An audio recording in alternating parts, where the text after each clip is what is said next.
Buen día, soy el doctorante Luis Adrián Chávez Acosta y mi tema es la historia y la epistemología. Una cuestión previa a la reflexión epistemológica tiene que ver directamente con un problema de carácter semántico, el cual se puede formular en los siguientes términos.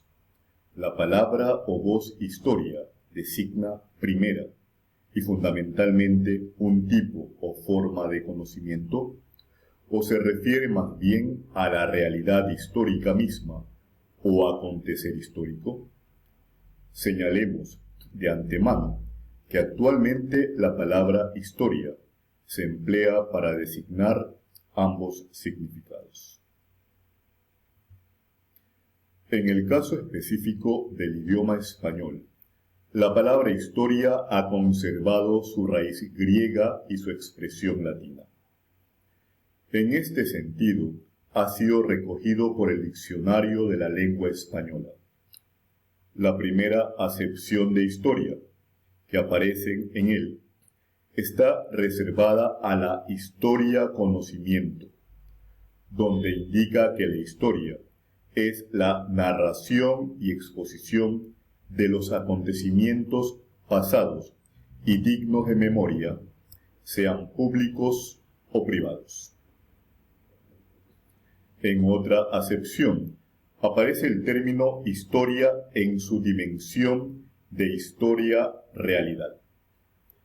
De este modo se dirá, en primer lugar, que la historia es el conjunto de los sucesos o hechos políticos, sociales, económicos, culturales, etc., de un pueblo o una nación, historia colectiva, y en segundo lugar, que la historia es el conjunto de los acontecimientos ocurridos a una persona a lo largo de su vida o en un periodo de ella, historia individual.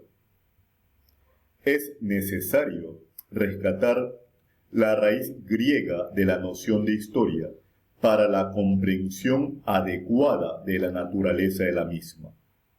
En griego, la palabra historia significaba indagación o investigación. Es decir, designaba primera y fundamentalmente conocimiento, aunque no necesariamente histórico o temporal. En este sentido, lo usaron los filósofos griegos, para quienes la historia designaba cualquier indagación sobre cualquier ente en particular. A este respecto, resulta particularmente relevante volver a leer la forma como el padre de la historia, Heródoto de Halicarnaso, comienza su obra clásica, los 9 libros de la historia.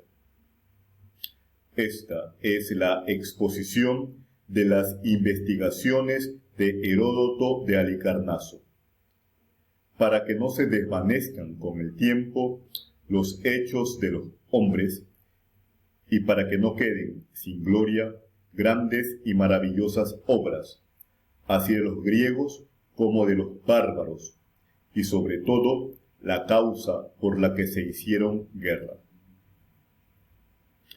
Hay que diferenciar el término historia del de historiografía, que es el conjunto de técnicas y métodos propuestos para describir los hechos históricos acontecidos y registrados, entendida como la ciencia que se encarga del estudio de la historia. También se denomina historiografía a la producción literaria de los historiadores y a las escuelas, agrupaciones o tendencias de los historiadores mismos. La historia como ciencia. Según Lucien Febvre, la historia es el estudio científicamente elaborado de las diversas actividades y de las diversas creaciones de los hombres de otros tiempos, captadas en sus fechas, en el marco de sociedades extremadamente variadas y, sin embargo, comparables unas a otras, actividades y creaciones con las que cubrieron la superficie de la Tierra y la sucesión de las edades. Para Febvre, la historia es ciencia porque ocupa las dos operaciones que se encuentran en la base de la investigación científica en las ciencias sociales, particularmente la sociología y la economía, es decir, la posibilidad de plantear problemas y formular hipótesis.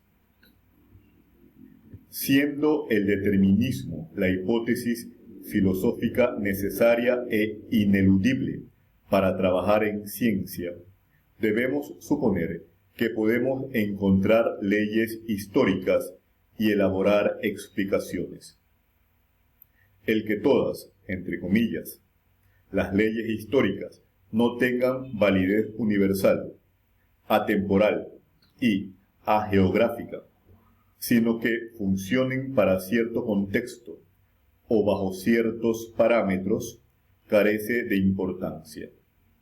Todo lo anterior no afecta de manera alguna la tesis que existen leyes históricas. Leyes históricas. En la ciencia histórica, como en toda investigación, la ley se infiere cotejando y comparando fenómenos. Puede servirnos como ejemplo de semejante inferencia la generalización que hizo Lenin de los hechos históricos concernientes a la situación revolucionaria. Lenin tomó la experiencia histórica de la revolución, en particular de las tres revoluciones rusas del siglo XIX, analizó la situación y la conducta de las distintas clases y estableció la ley fundamental de la revolución. La revolución solo puede vencer cuando los de abajo, entre comillas, no quieren vivir al viejo modo y los de arriba, entre comillas, no pueden gobernar como antes. La revolución es imposible sin una crisis general de la nación que afecte a explotados y a explotadores. Del mismo modo que los científicos naturales, los historiadores quieren explicar lo que describen, y es por eso que la historiografía solo es el primer paso para la buena historia, donde deben lidiar con hipótesis, algunas tremendamente abstractas, pero fundadas teórica o empíricamente. La gran diferencia entre los historiadores clásicos y los modernos es que los modernos aventuran el sentido de la historia, entre comillas, sobre una montaña colosal de material empírico en vez de hacerlo a partir de ejemplos acomodaticios y arbitrarios. Mario Bunge es categórico al afirmar que, desde ese punto de vista, la historia no puede ser sólo hermenéutica, ya que los acontecimientos históricos no tienen más significado que los acontecimientos físicos. Hay que considerar que tales acontecimientos representan muchas veces ideas y símbolos que sí tienen significado, pero claro está, un significado que deriva o proviene de las expectativas estabilizadas en un determinado momento del tiempo y lugar geográfico. Según Bunge, una mirada científica a la historia o al pasado tiene 6 características filosóficas o metodológicas. Es realista, es materialista, sistémica, interdisciplinaria, cuantitativa y nomotética lo mismo que ideográfica. En ese sentido, debe existir una combinación entre lo accidental ideográfico y lo regular o nomotético.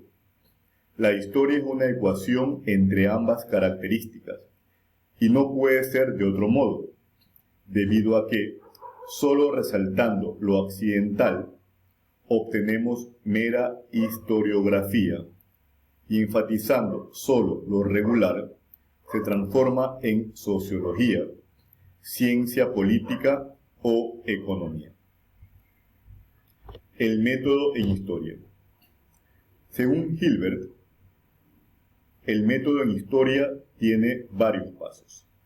Primero, el método en historia debe incluir el acervo metodológico de las demás ciencias sociales y acaso también el de algunas ciencias naturales, eso es, la arqueología. Segundo, el método en historia debe resolver el problema de la reconstrucción del pasado, del mismo modo que el sociólogo o el economista debe ser capaz de reconstruir el presente. Tercero, esa reconstrucción debe contemplar el acceso a lo visible y a lo pensado, o sentido, o significado por los agentes o actores. Cuarto, el método en historia debe contemplar explicaciones como toda ciencia. Quinto, la explicación histórica debe completarse en el mismo sentido que para las demás ciencias sociales y de manera diferenciada respecto a la explicación en ciencias naturales. Sexto, debería decirse que el método histórico debe permitirnos distinguir de manera competente entre lo pasado y lo presente. En conclusión, la epistemología de la historia está intrínsecamente ligada a la de las ciencias sociales. Muchas gracias.